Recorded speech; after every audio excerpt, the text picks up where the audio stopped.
So, you may have noticed that Amazon's new Lord of the Rings TV show has caused a bit of a stir in recent days. A lengthy Vanity Fair article has finally given us some actual insights into the production and some very interesting promo images of the various characters. There's a lot more to talk about in terms of the article and the direction the show's going, which I'll probably do once the trailer eventually drops, but as for the character photos themselves, well, people began to notice things.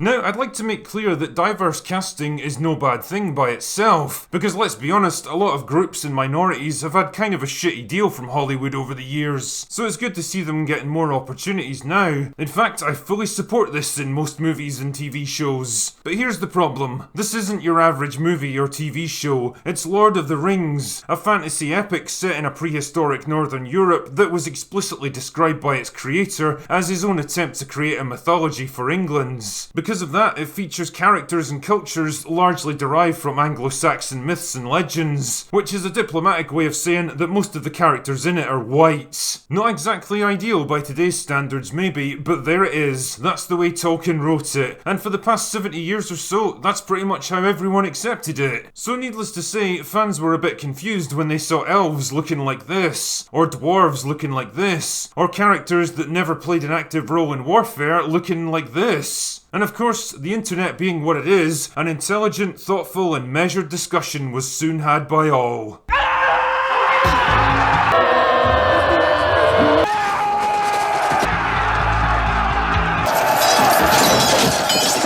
Honestly, the degree of vitriol, hatred and absolute fury that's erupted around this show is enough to make The Last Jedi look like a good-natured disagreement over the right amount of mustard to put on your hot dog. Before you know it, fans of the series were up in arms over what they saw as the bastardization of their beloved world and characters. And right on cue, the inevitable slew of incendiary articles from professional activists. Journalists began popping up, accusing these fans of being the literal incarnation of the National Socialist Party of Germany. Actually, now that I think about it, they arrived a little ahead of Q, almost like they totally knew this was going to happen and had their rebuttals primed and ready to go. So why does any of this matter, you might ask? Who really cares if elves and dwarves are black now? Who cares if Galadriel is now a sword-swinging warrior princess, even though that totally conflicts with her known character history? Who cares if hobbits, Harfoots are now a multi-ethnic society, despite coming from a confined geographical area? In fact, who cares if Sauron is now played by a woman, or the One Ring is now a bracelet with a USB charger attached to it, or the Rohirrim now ride into battle on the back of Harley Davidsons? Actually, that sounds fucking awesome. The point I'm making here is that all of this stuff, whether it's major or minor, all falls under the same umbrella, changing the established lore of this world simply because you want to. And that's what fans have really got a problem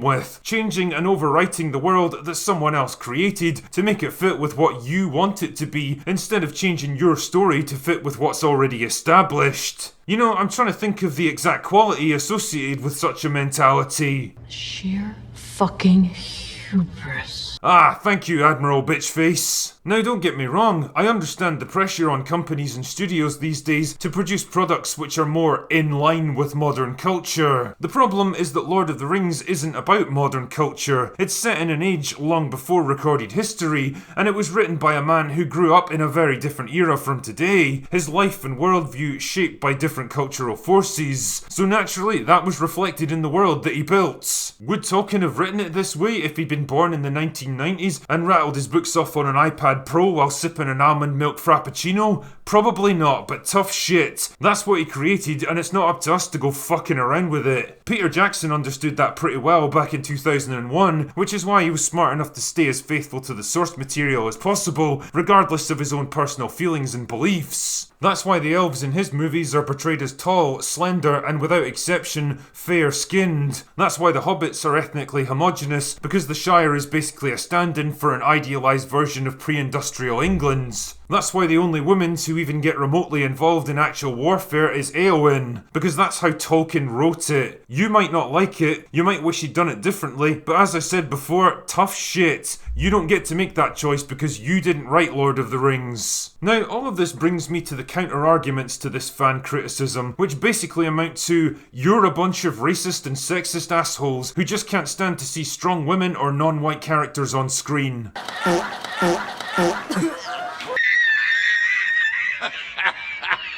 Now, aside from the fact that this is nothing more than a convenient smokescreen to deflect criticism and avoid engaging with the actual substance of the argument, it's the kind of thing that's been overused to the point where it's lost all semblance of meaning now. Calling someone or something racist in 2022 is a bit like remarking on the weather. It's something that just kind of happens as part of normal conversation now. It's also completely fucking wrong in this case. Expressing dissatisfaction with the showrunners for altering the established lore of a beloved series to fit with present-day political climates is not racism. It's a valid concern from fans that have seen one too many franchise get sacrificed on the altar of corporate greed and political correctness. Are people saying you can't or shouldn't have diverse casting in movies and TV now? Of course not, that would be fucking ludicrous. In fact, like I said earlier, giving minorities who didn't get many opportunities in the past a better chance now is absolutely a good thing. But that doesn't mean you can do it everywhere in every situation. Sometimes it's just not going to fit with the story and setting, and the more you try to force it in, the more you end up pissing people off. Like, if your movie happens to be set in feudal Japan and half the characters are Caucasian without any explanation, then people are probably going to have some questions for you. If the next Wonder Woman now has a bunch of male Amazons for no apparent reason, people are rightly going to wonder what the fuck's going on. If the next Black Panther now has Asian Wakandans that everyone pretends have always been living there, then I'd imagine fans of the first film would be up in arms. The point I'm making here is that the casting should always be appropriate to the setting, and sometimes that means working